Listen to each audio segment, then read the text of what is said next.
Welcome to the Bible Forum. I'm Warren Sprouse, your host and your guide here for the next 2 hours. We're going to spend this together looking at life through a biblical lens. If you're not here live in the chat room and just watching all the time, you're going to miss a lot of stuff. As you know, if you've been around for a while, the Bible Forum, I take individual categories of things, different videos that I record, and those are the ones that get posted. But all the stuff in between that we talk about doesn't get to be posted. I used to post it, but it has become a little awkward to do all of that. So the whole 2-hour show is kept in the vault, and only the segments are there. So if you're not here, you don't get it all. I got a comment this week, and I get a bunch of comments. I've gotten 3 today, just about something I talked about 5 years ago. You know, it's one of those things.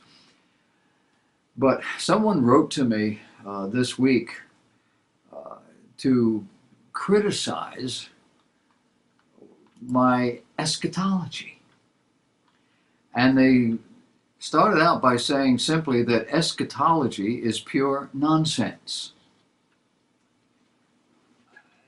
And they went on to say, oh, and we know this because, why? Well, because Ecclesiastes 1:4 reads, generations come and generations go, but the earth remains forever. Now, if we were doing a Bible study, this would come under the heading of proof texting, taking one verse out of context and building your doctrine upon that one. It's as though God has nothing other to say about it. No other statements does he make on this subject, no other teachings on this subject. It's all summed up in the book of Ecclesiastes, which is the most human book in all of the Bible.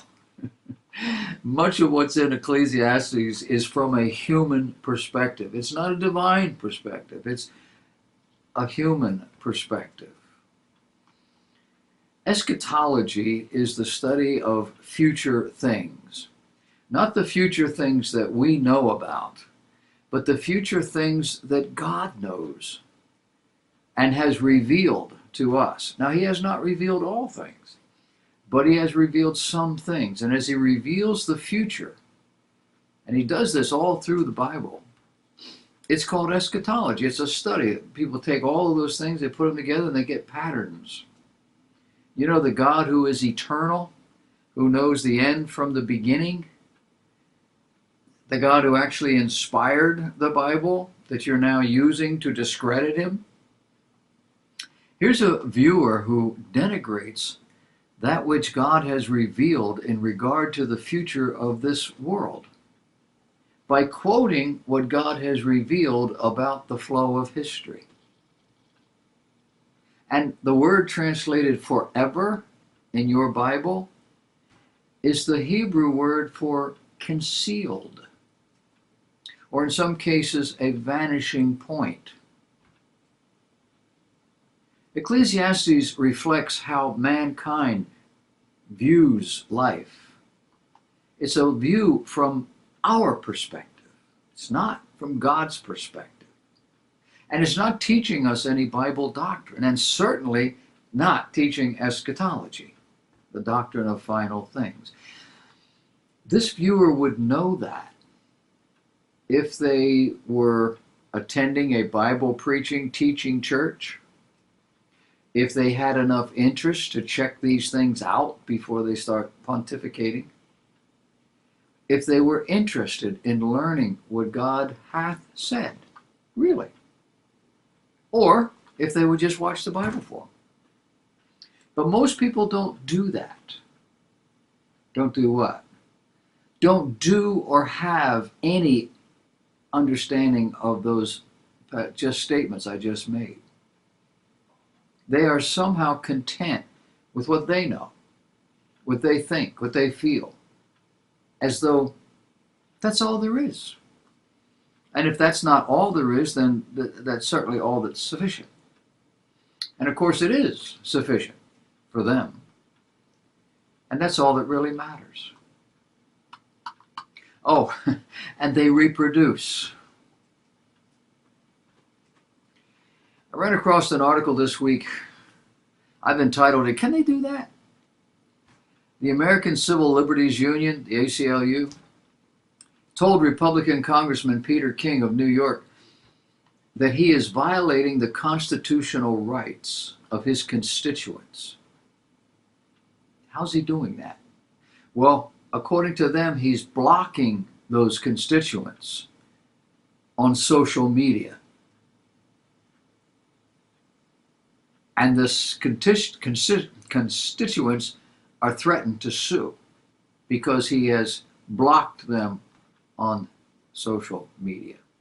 The ACLU maintains that, quote, silencing constituents on Facebook is like ejecting them from a town hall. It strikes at the heart of the First Amendment's guarantee. Now, they posted no examples of critical comments on King's website, except for two. Two things that led the authors to find themselves banned from accessing that particular web page. And how did he do that?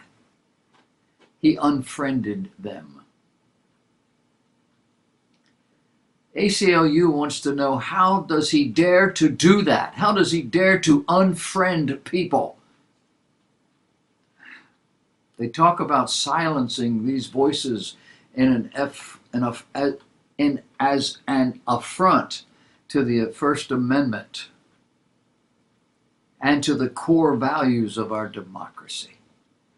They said, if you do not unban these constituents promptly, we intend to file a federal lawsuit to vindicate our rights. Wow. Zuckerberg must be jumping for joy at the power of his invention. King is an elected official. Nothing in the Constitution that says he's got to have all these people friended on his Facebook page. I don't think Facebook was invented back then. He has official organs by which he communicates to his constituency. It's not Facebook. We're hearing a lot these days about Senator Kamala Harris. It seems that pretty much any time she opens her mouth, she sticks her foot in it. It's an illustration of public school educated children, people who grow up in this bubble and they only know what they've been told by these teachers and others in their world. They don't get out much. Apparently, Kamala Harris believes descendants of slave owners bear some responsibility in the total scheme of things. She said, we had centuries of slavery in this country. We had decades of Jim Crow. We had legalized discrimination and segregation. And then we had de facto discrimination and segregation.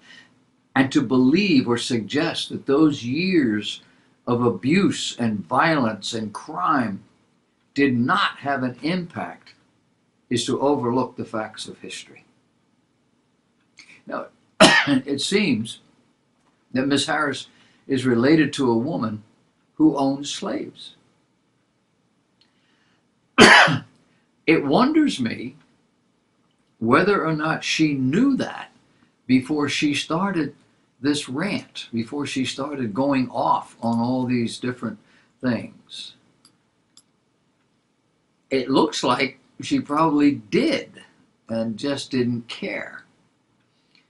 She did, this ancestor did not own slaves in the 1790s, but did own slaves about 60 to 80 years ago. This relative is her maternal great-grandmother. Have you ever met your great-grandmother? People have. I have great-grandchildren who are babysat by their great-grandmother every Wednesday afternoon. I'm referring to an essay published on Jamaica Global Online in which Harris's father, his name is Donald, revealed that his grandmother owned slaves on a Jamaican plantation. He said, "My roots go back within my lifetime to my paternal grandmother, Miss Crishy." Her name was Christina Brown, descendant of Hamilton Brown, who is on record as plantation and slave owner and founder of Brownstown.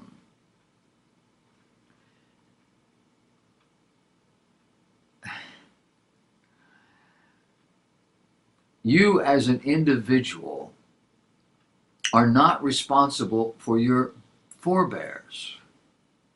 You're not responsible for your father's sins or your grandfather's or your great-grandfather's sins.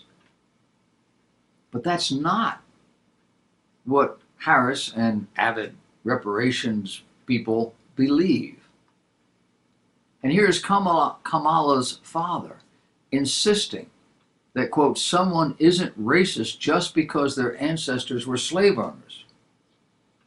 But as he is forced to note, that's the whole argument with reparations. Ironic, isn't it? Dr. Mordecai Kedar, Kedar, is a senior lecturer in the Department of Arabic and Barlian University. Department of Arabic at Barlian University. I've never heard of that. He explained that Omar's ideas had even greater implications than a simple disagreement over Jesus' identity. He told Breaking Israel News that he suggested Omar is stating that Jesus was a Palestinian because he was born in Palestine. She believes this to be true for anyone and at any point in history, since in her mind, Palestine has existed since the creation of the world.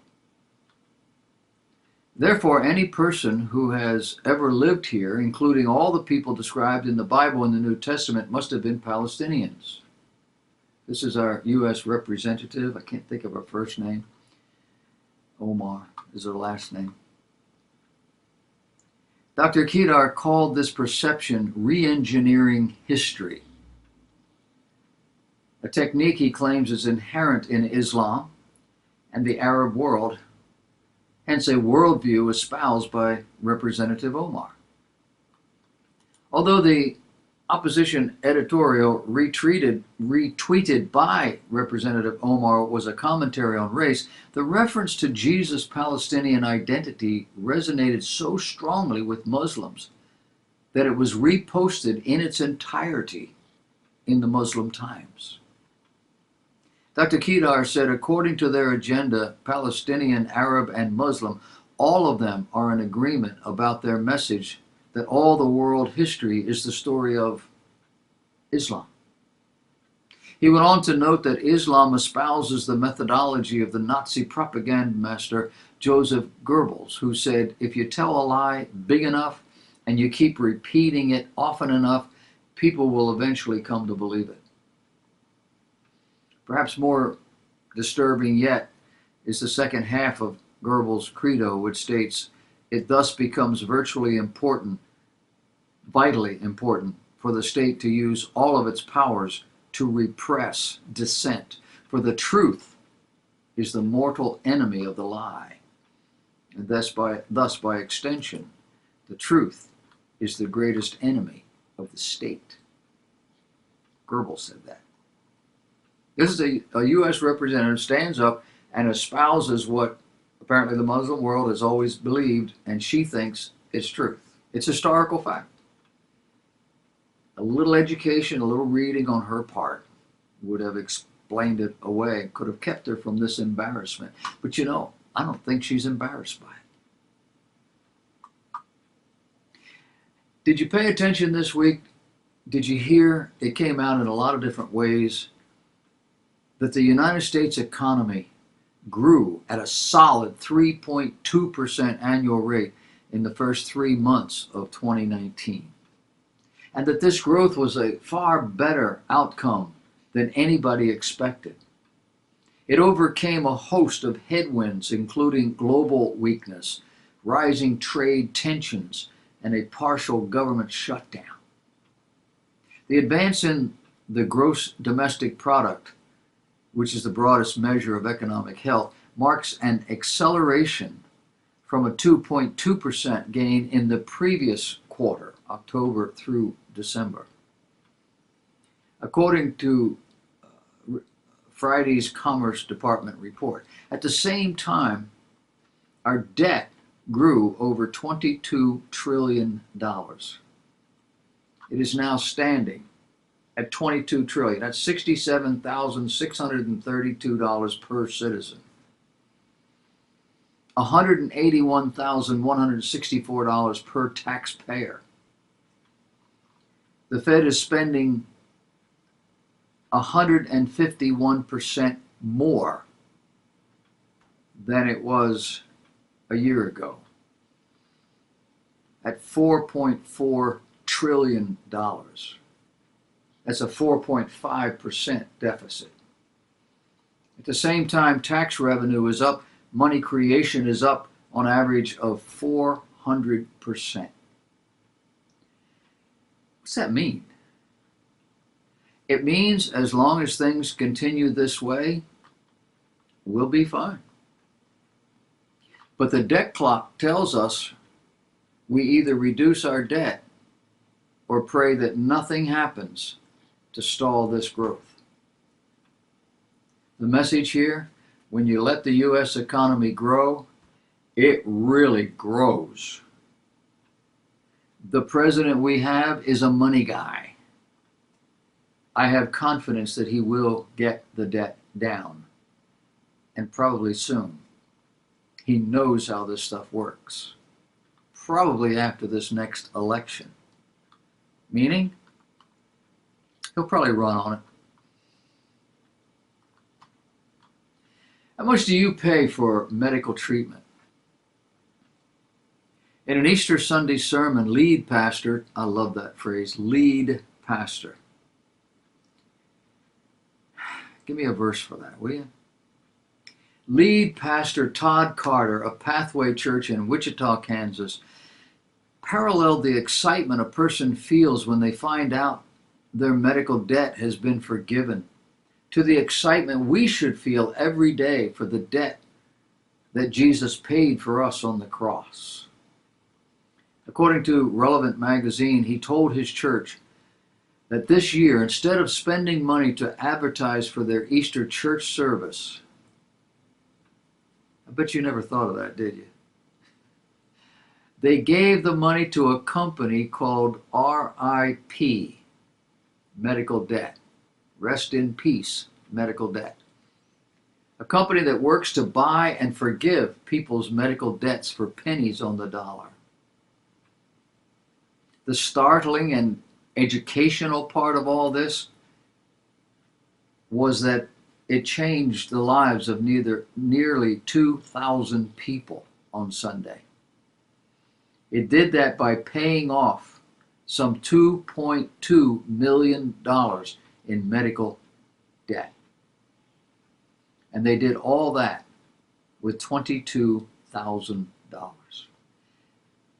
I'm not a mathematician. I think that's 10 cents on a dollar.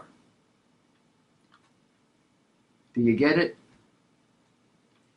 Medical companies, insurance companies, at some point are willing to get 10 cents on the dollar rather than getting nothing. Remember that. The company that does this is called RIP Medical Debt. They buy people's medical debts and pay them off. Pennies on the dollar.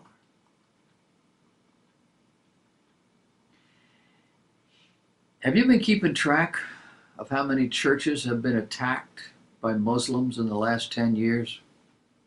That doesn't include churches that have been attacked by non-Muslims, by people right here in our country who go. We got one just here recently. A guy took 3 churches out in a matter of a couple of months. We just had a synagogue attacked yesterday. Michael Snyder, writing for something called InfoWars, cited statistics from the Christian ministry Open Doors, counting an average of 105 attacks a month on churches. Now, this is worldwide. Open Doors USA say Christians, quote, remain one of the most persecuted religious groups in the world, end of quote.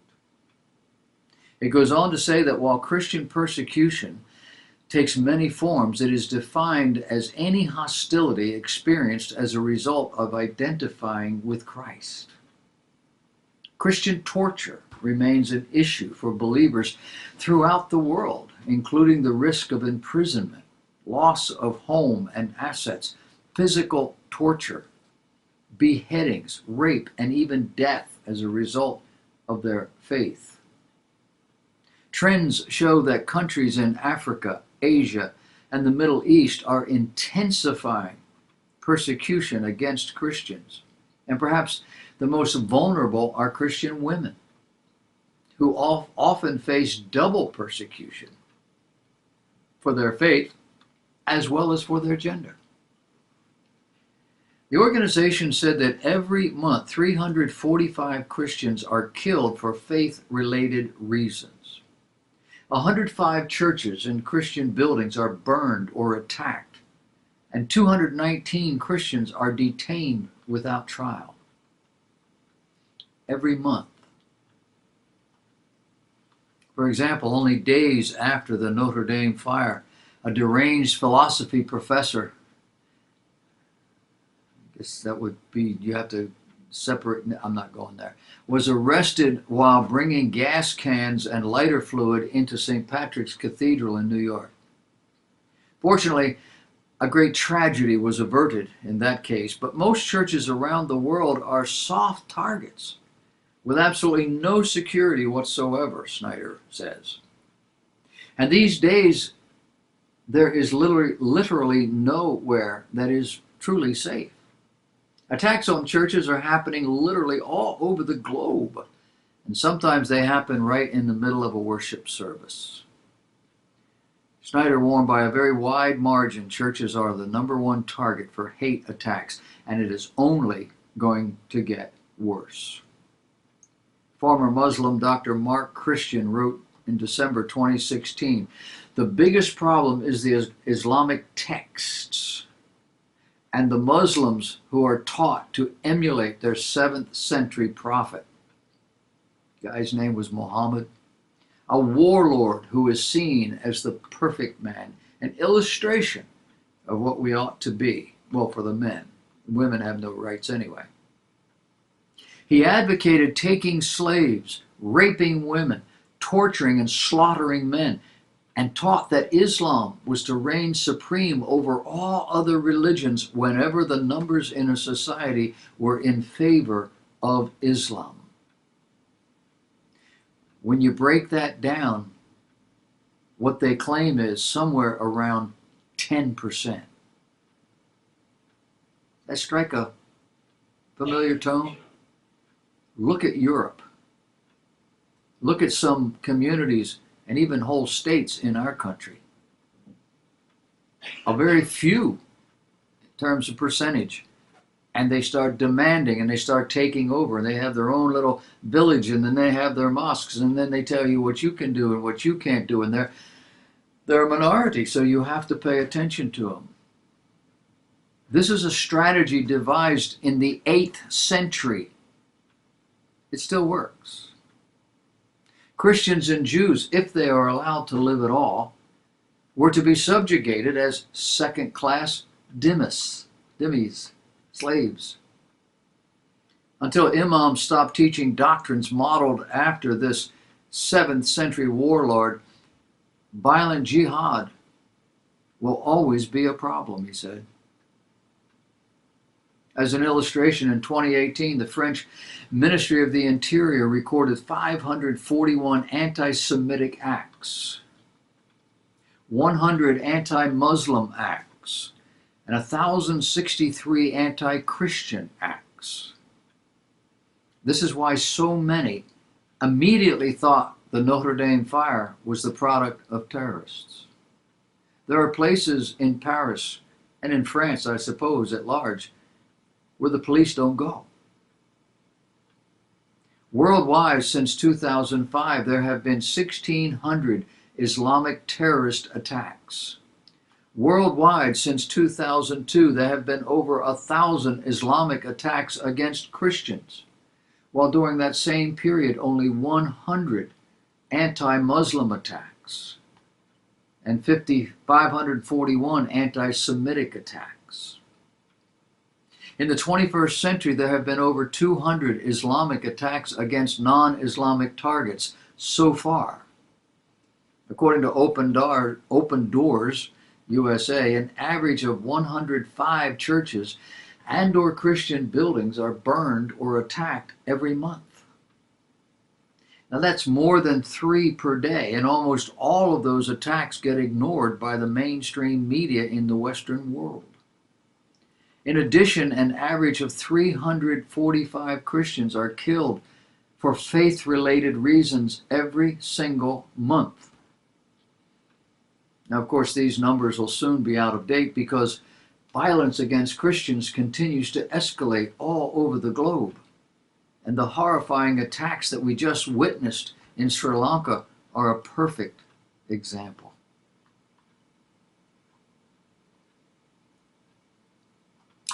And finally,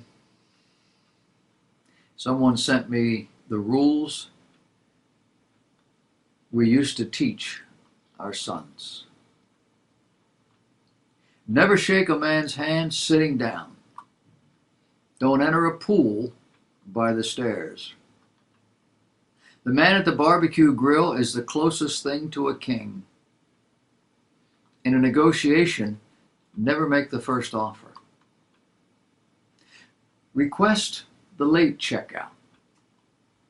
When entrusted with a secret, keep it. Hold your heroes to a higher standard. Return a borrowed car with a full tank of gas. Play with passion, or don't play at all. When shaking hands, grip firmly and look them right in the eye. Don't let a wishbone grow where a backbone used to be. If you need music on the beach, you're missing the point.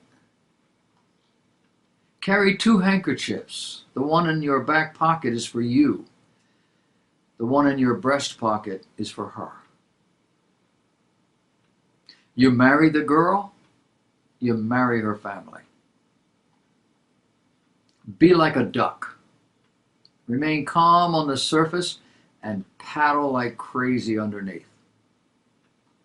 Exercise the serenity of traveling alone. Never be afraid to ask out the best looking girl in the room. Never turn down a breath mint. And a sport coat is worth 1,000 words. Try writing your own eulogy. Never stop revising it. Thank a veteran. Then make it up to him. Eat lunch with the new kid. After writing an angry email, read it carefully. Then delete it. Ask your mom to play. She won't let you win. Manners maketh the man. Give credit, take the blame. Stand up to bullies and protect those bullied. Write down your dreams. Take time to snuggle your pets. They love you so much and are always happy to see you. Be confident and humble at the same time. If ever in doubt, Remember whose son you are and refuse to just be ordinary. And in all things, lead by example, not explanation.